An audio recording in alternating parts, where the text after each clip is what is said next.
Y de inmediato pasamos con nuestro primer invitado del día. Se encuentra aquí en los estudios Mario Pujols, vicepresidente ejecutivo de la Asociación de Industrias de la República Dominicana, con el tema obligado de agenda, que es evidentemente la reforma fiscal. Y a propósito de que han salido en estos últimos días varias inquietudes importantes desde la Asociación de Industrias. Bienvenido, un placer tenerte con nosotros, Mario. Muy buenos días, gracias Laura, gracias a todo el equipo de Matinal por tenerme aquí en el día de hoy. En efecto, bueno, pues tal como introduces, en esta semana la Asociación de Industria de la República Dominicana, la AIRD, ha dado a conocer ese llamado a, perdón, que ha sido una semana muy movida, sí, ha dado a conocer ese llamado al diálogo para fines de poder equilibrar esta propuesta de reforma que ha sido introducida por el Poder Ejecutivo en la Cámara de Diputados.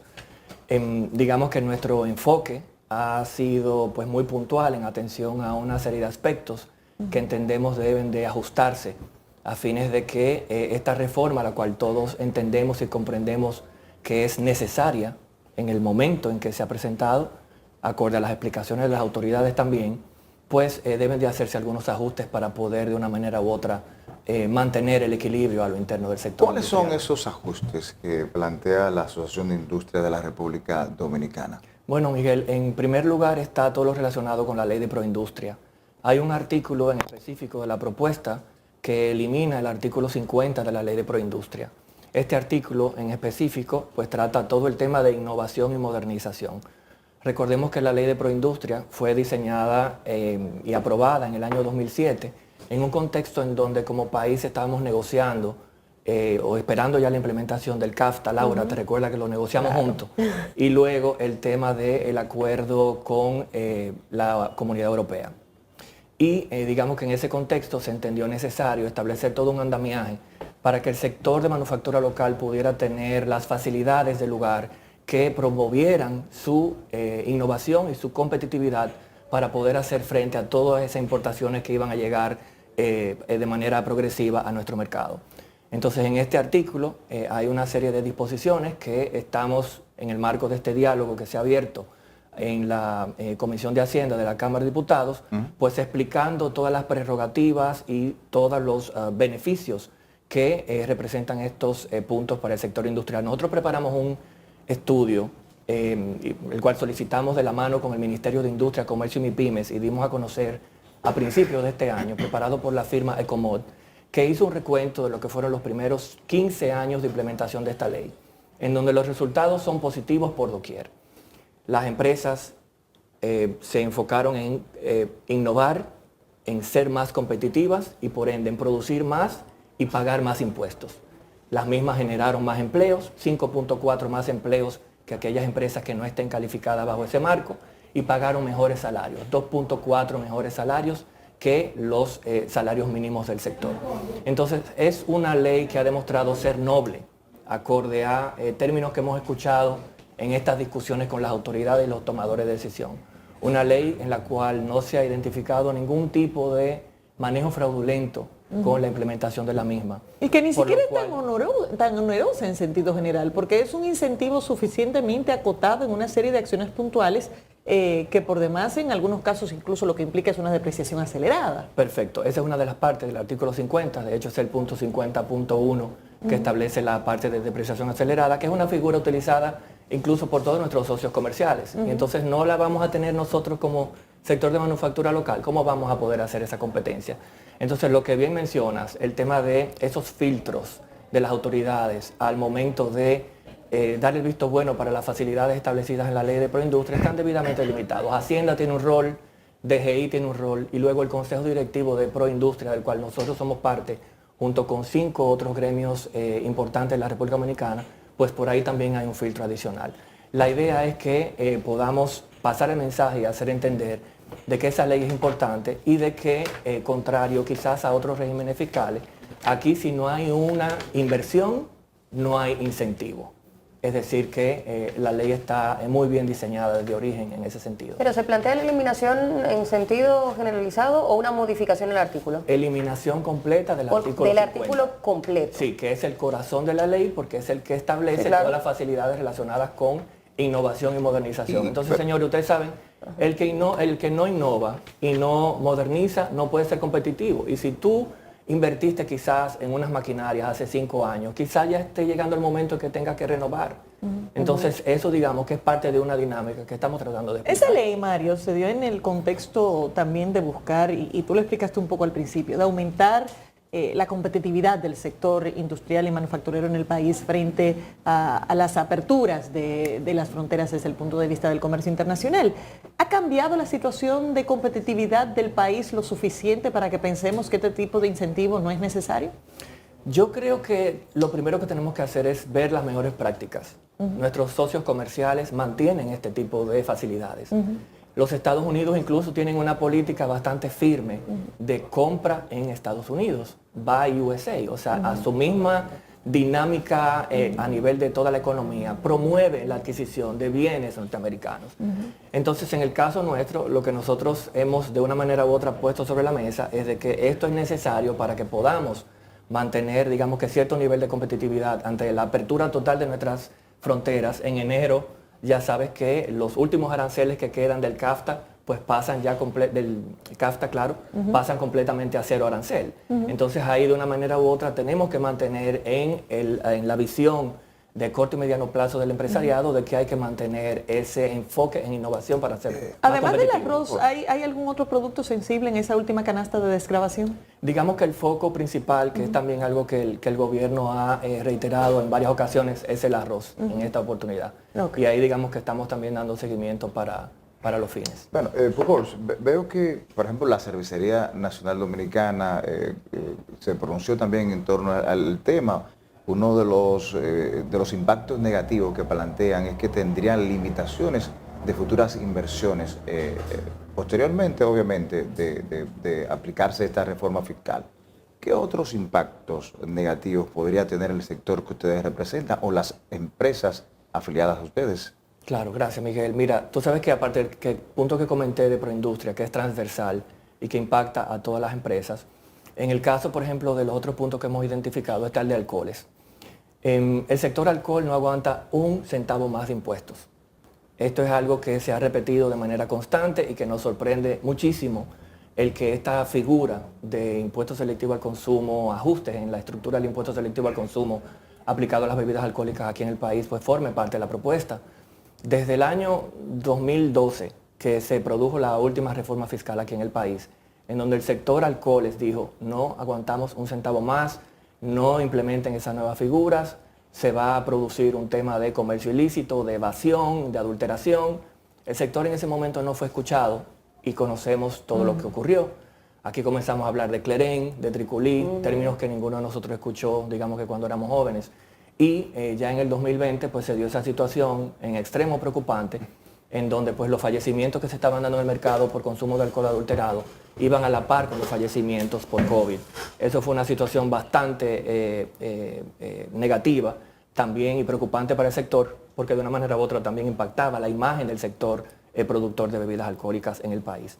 Entonces por eso nos llama la atención la inclusión de esa medida en este momento, y lo que estamos motivando en las conversaciones es que se tome en cuenta esa realidad del sector. Mario, usted habla de diálogo, de conversaciones. ¿Qué propuestas tienen y cuál es la recepción de esos comentarios, de esas propuestas y soluciones que ustedes van planteando? ¿Existe un verdadero diálogo? Nosotros iniciábamos la jornada de hoy hablando precisamente de eso, de si verdaderamente está el contexto para que ustedes puedan crear esos mecanismos que pudieran solucionar eso que le está afectando verdaderamente o que nos afectaría. La respuesta es que sí. O sea, hemos encontrado apertura, sobre todo a lo interno de la Comisión de Hacienda de la Cámara de Diputados. Estuvimos antes de ayer pues compartiendo nuestras preocupaciones y propuestas con los miembros de la comisión, en adición a otros diputados que formaron parte del intercambio. Y como vieron también en los medios, pues otros gremios tuvieron esa misma oportunidad, tanto el martes como en el día de ayer. De hecho, de aquí yo voy para las vistas públicas, en donde también pues vamos a reafirmar nuestras preocupaciones y el mensaje que tenemos de que se nos tome en cuenta en este proceso de diálogo. Sí, en estas discusiones está la conversación que se ve y están las que no se ven. ¿Sienten ustedes que realmente está habiendo receptividad de parte del gobierno central respecto a las preocupaciones que ha planteado el sector industrial? Mi parecer es que sí, porque al final también digamos que en esas segundo tipo de conversaciones que mencionas está todo el tema, por ejemplo, de la informalidad. La cual no vemos de ninguna manera abordada en esta propuesta. Nosotros entendemos y reiteramos que se hace necesario que la administración tributaria, vista como equipo, DGI y DGA, tengan más dientes y más herramientas para enfrentar la competencia desleal, la informalidad, el ilícito aquí en el país.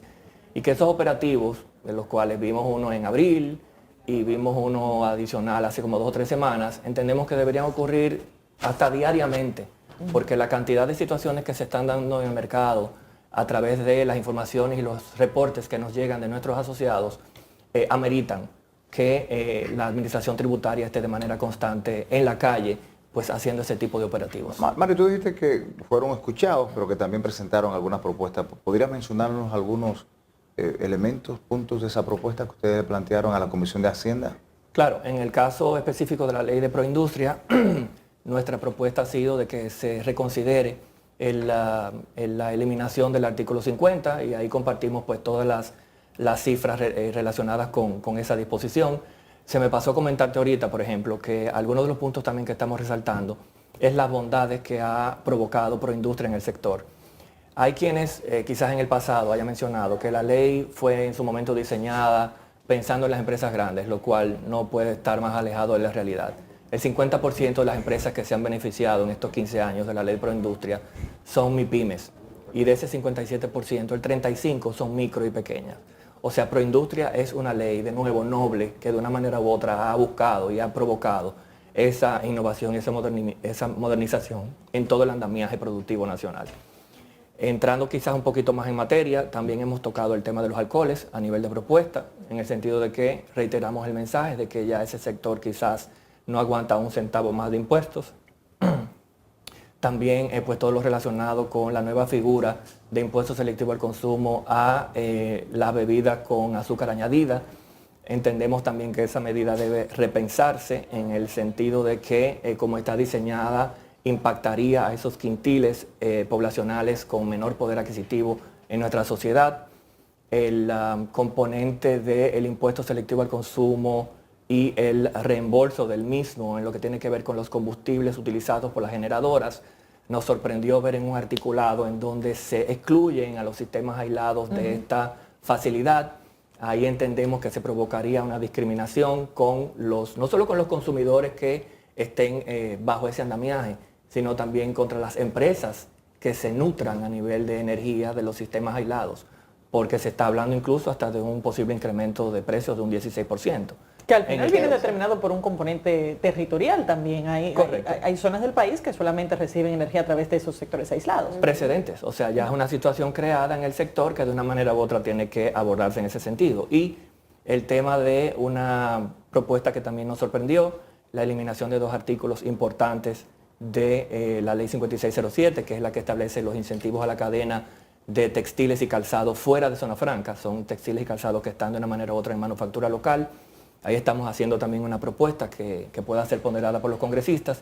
Y finalmente, ley de cine. Nos sorprendió muchísimo, Laura, tú que conoces eso por dentro y por fuera, nos sorprendió muchísimo pues la diversidad de artículos que fueron incluidos ahí para su eliminación. Entendemos las preocupaciones y ahí pues lo que estamos haciendo es llevando propuestas puntuales para ajustes en el artículo 34 y 39 de la ley. Pero el sector empresarial, porque el gobierno ha planteado una necesidad de recursos, de captar más recursos, obviamente para invertirlos en temas importantes que, según ellos plantean, es para el desarrollo del país. ¿Qué tanto está dispuesto el sector empresarial, de acuerdo, obviamente, de llegar a un consenso, a un punto intermedio, a un bajadero? ¿Qué tanto está dispuesto a ceder? Para eso es el diálogo. Para eso es el diálogo y estamos listos para ello. Eso fue lo que dejamos saber a partir del lunes, que sacamos nuestro primer comunicado. Y por supuesto que estamos conscientes de nuevo de la necesidad que hay de esta reforma fiscal en este momento para que los números pues comiencen a cuadrar a partir del 2025. Creo que el ministro de Hacienda ha sido bastante claro en ese sentido y estamos conscientes de que es necesario para poder hacer frente a todas las necesidades de la sociedad. A lo que estamos apuntando de una manera u otra es, 1, a que se nos escuche y 2, a que el principio que permee de las conversaciones sea la gradualidad. El cambio de reglas de un día para otro no es conveniente. El cambio de reglas de un día para otro lo que hace es que desenfoca la generación de riqueza y la generación de empleo. Y a eso que estamos apuntando. Gradualidad para ver cómo vamos llevando la carga juntos. Mario, ustedes han sido uno de los pocos sectores que han señalado los problemas estructurales que tiene nuestro país en el contexto de esta reforma. si mal no recuerdo, señalaron el tema de elevación y el tema del problema eléctrico. La respuesta del gobierno con algunos de estos temas ha sido de que en el discurso está el tema de elevación y que esta reforma buscaría resolver en parte el déficit de inversión que hay en el sistema eléctrico, sobre todo en lo que tiene que ver con la transmisión. ¿Cuál es la opinión del sector industrial sobre eso? ¿Sería suficiente esa medida para realmente resolver las trabas que el sector eléctrico genera a nivel de competitividad industrial? Es una tarea pendiente, Laura. Nosotros en el comunicado que sacamos esta semana, pues ponemos en evidencia que quedó de una manera u otra pendiente todo lo relacionado con el tema eléctrico y con el tema de la informalidad. El tema de la informalidad ya de una manera u otra lo hemos abordado y el tema eléctrico entendemos que hasta que no se aborde de manera frontal el tema del déficit, aquí no podremos hablar de que las cuentas públicas estén equilibradas. Entonces eso nos lleva también a poner sobre la mesa el tema del gasto.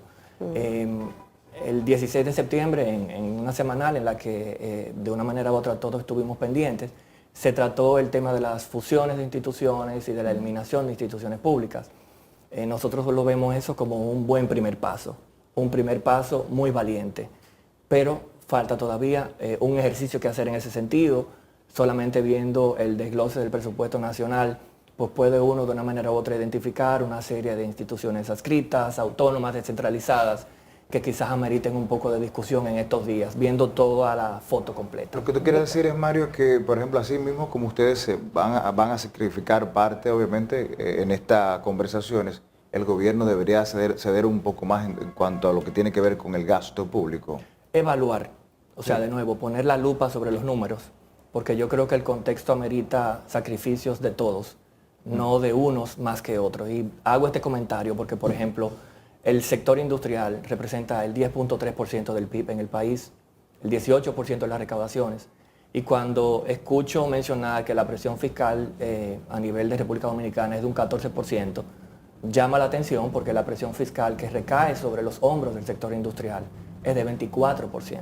Entonces, cuando uno ve estas discusiones en donde de una manera u otra esa presión va a tender a seguir incrementándose, separándola del resto de la economía, pues ahí es donde uno dice, atención, vamos a poner otros puntos sobre la mesa para discutir. Y según cómo usted va viendo el ambiente y estas conversaciones y estos diálogos que nosotros entendemos que tal vez han sido y se han realizado de manera muy rápida y tal vez no le han dado el tiempo a ustedes y a la industria en sentido general de poder establecer y poner sus puntos claros, ¿cree usted que pueda haber consenso y que se puedan negociar ciertos puntos? Yo apostaría a eso. Al final, Laura me conoce, soy optimista por naturaleza. Entiendo que quizás poner en una misma oración reforma fiscal y consenso no necesariamente pues, sea realista, pero al final lo que queremos es ser escuchados, poner propuestas sobre la mesa y entendemos por lo que hemos visto en estos días que ese es el ánimo que Con relación a la eliminación de incentivos a algunas empresas, hay opiniones divididas. Hay algunos que plantean que una empresa ya que tiene años en el mercado, que tiene obviamente ganancias muy importantes anualmente, no deberían, y que tienen años recibiendo incentivos, ya no debería tener esos beneficios. Me gustaría saber tu posición. ¿Ha habido conversación en torno a ese tema que le han planteado ustedes al gobierno o a la Comisión de Hacienda? Ese es un punto que de una manera u otra escuchamos en algunos escenarios, pero respecto al mismo te quería decir lo siguiente. Tal como mencioné, el tema de Proindustria, no voy a hablar de los otros regímenes fiscales porque cada uno tiene quien lo defienda, pero en el caso específico de Proindustria, aquí no hay un tax holiday, como dicen los americanos, de que están todos los impuestos, hay una exención completa de impuestos, sino esto es un tema puntual de facilidades para que las empresas puedan invertir en su innovación y en su competitividad. La autoridad no ignora el impuesto sobre la renta de las empresas de manufactura local que estén acogidas a Proindustria. Estas empresas pagan impuestos sobre la renta. Y de nuevo, como mencionaba anteriormente, al ser más competitivas, luego de haber invertido en nuevas maquinarias, pagan más impuestos. Esta ley lo único que ha producido es un círculo virtuoso, en donde las empresas generan más, producen más y pagan más impuestos. Entonces, al final, ese es el mensaje que nosotros queremos pasar. Y reiteramos el tema de la lupa, porque cada régimen de incentivo requiere una lupa. En donde haya que hacer ajustes acorde a prácticas o experiencias o situaciones que se hayan dado en el mercado. Yo entiendo que todo el mundo estará más que dispuesto a eso y es parte de lo que he venido leyendo en esta semana, de los mensajes que los diversos gremios empresariales han ido pasando. Sí, es así. Mario, muchas gracias por haber estado con nosotros y bueno, esperemos que estas propuestas de diálogo tengan suficiente espacio para ser consideradas de parte del gobierno. Mientras tanto, despedimos a Mario Pujols, vicepresidente ejecutivo de la Asociación de Industrias de República Dominicana. Vamos a una pausa, enseguida volvemos. Muchas gracias.